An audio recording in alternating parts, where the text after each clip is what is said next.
The beginning of 804 is a chance for the characters in the show to say goodbye. We really wanted to show just how many people fell defending Winterfell and defending the living. Thousands of them are on these massive pyres.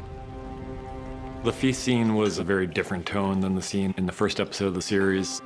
Everyone's thinking about what they've just seen and the people they've lost. They've just burnt their comrades' bodies, so it's, you know, it has that kind of appropriate, dark, somber beginning. Dany kind of structures the feast scene in a way. I mean, she's really the person whose emotions and choices are guiding the scene. And things start to shift a little bit when Daenerys calls forward Gendry and names him the new Lord of Storm's End. Gendry.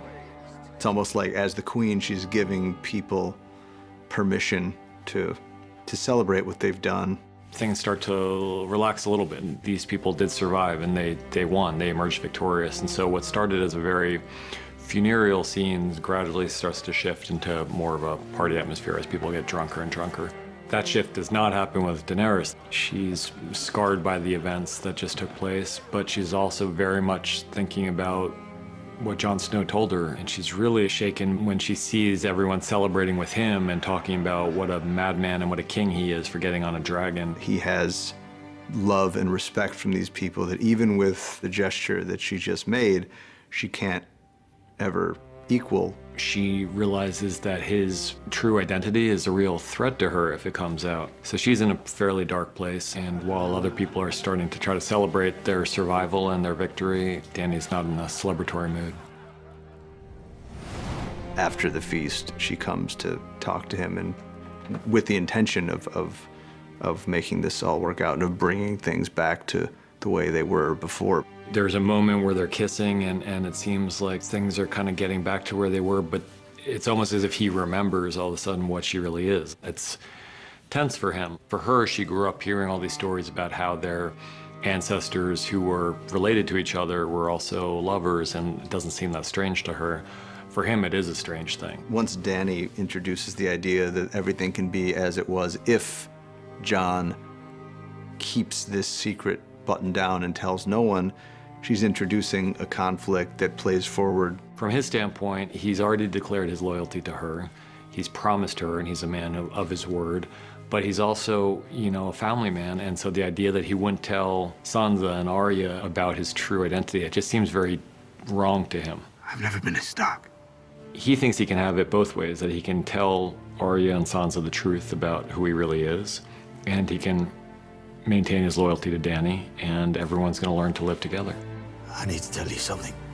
One thing everybody who comes into contact with this information seems to understand is how incendiary the information is. Sansa's left with a very difficult decision because she promises Jon that she won't tell anyone. And yet when she's sitting up there on that wall with Tyrion, she knows what will happen if she gives Tyrion this information. She's a student of Littlefinger, and she knows how information travels, and she can think many steps ahead into the game the way Littlefinger did, and know that if she tells Tyrion, it's almost impossible for Tyrion not to tell Varys. And if you tell, I think these are all things that have been occurring to Sansa between the time we see her get that information and the time she passes the message on. Tyrion.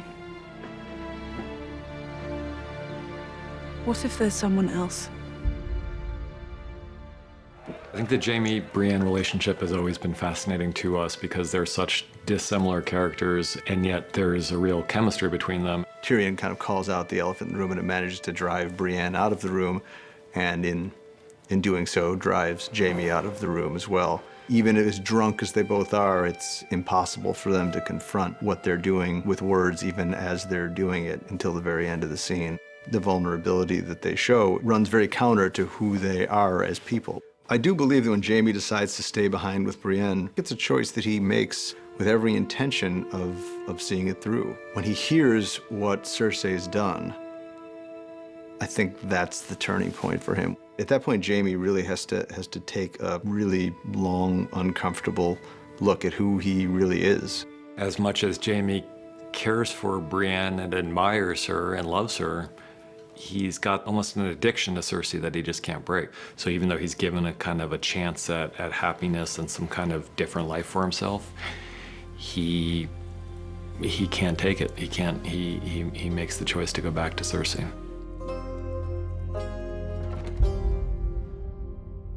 Part of the story here is that while we've been concentrating on Winterfell and the fight against the army of the dead, Dany's other enemies have not been just sitting still. They've been planning for the final battle. We saw in season 7 that Qyburn had invented this giant dragon-killing scorpion, and it didn't quite work. Qyburn went back to the drawing board and he made even larger, more powerful scorpions. Dozens of them are now lining the walls of King's Landing, and dozens more are mounted on the decks of the Iron Fleet.